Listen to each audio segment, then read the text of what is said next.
You know what I don't quite understand? The whole debate over the Bill of Rights. Each state has their own Bill of Rights, so is it really necessary for the federal government to have a Bill of Rights as well? Just seems like it might be unnecessary. It is an important debate going on across the country right now. Many people are afraid that without a check like that, the government will infringe on their rights in very, very serious ways, while others just find that the Bill of Rights is unnecessary. Of course, they are willing to make that concession and put a Bill of Rights in the Constitution as if that means that anti-federalists will become pro-Constitution and vote for its ratification. So I had James Madison on, who is one of those people.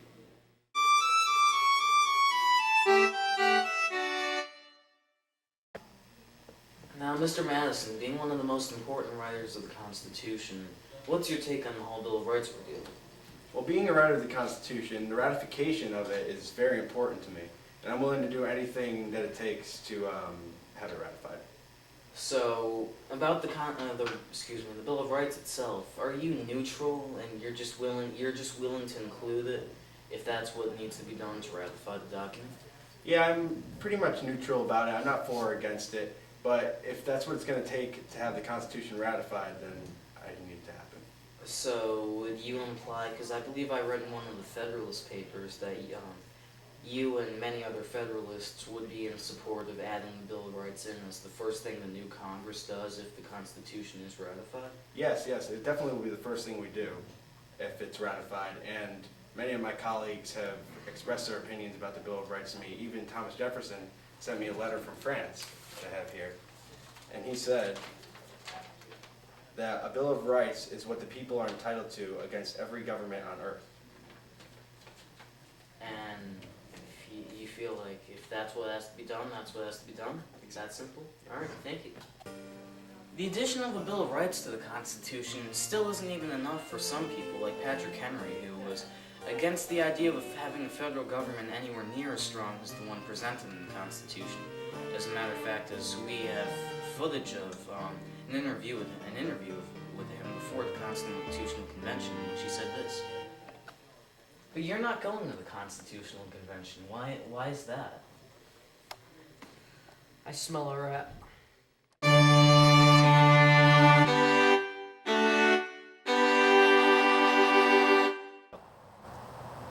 One of the most important and largest concentrations of anti-federalists in the country is in Western Massachusetts. So we visited an important leader of this Western Massachusetts movement at his farm. Good afternoon, sir. Andy Rooney, 60 Minutes. How are you? So, we were just wondering, what about the Constitution is it that you and your fellow anti-federalists in this section of the state are opposed to? Well, with the ratification of the Constitution, it gives the people in power and the people following them even more power, and we're not necessarily afraid of what they'll do with it. It's that them taking away our own personal liberties. So you're saying that you're worried that if they will take what's given to them in the Constitution to gain even more and take away from you, essentially. Exactly. And what about a Bill of Rights? Would you feel like if a Bill of Rights was passed, would that put you on the fence, or would that make you pro-Constitution? What's your stance on that? Well, I mean, it's basically not just a Bill of Rights, it's what's inside the Bill of Rights, and it's what it clearly states, and giving the people in power the ability to do. So it needs to be specific enough, and it needs to include enough stuff right, to make sure that you're not going to be... Right, and if the things inside of the Bill of Rights, if it infringed upon our own personal liberties, that's where we kind of have a problem. And if the Constitution is passed the way it is, no Bill of Rights, no anything, would you consider taking up arms? It's a possibility. Thank you. Andy Rooney, 60 Minutes.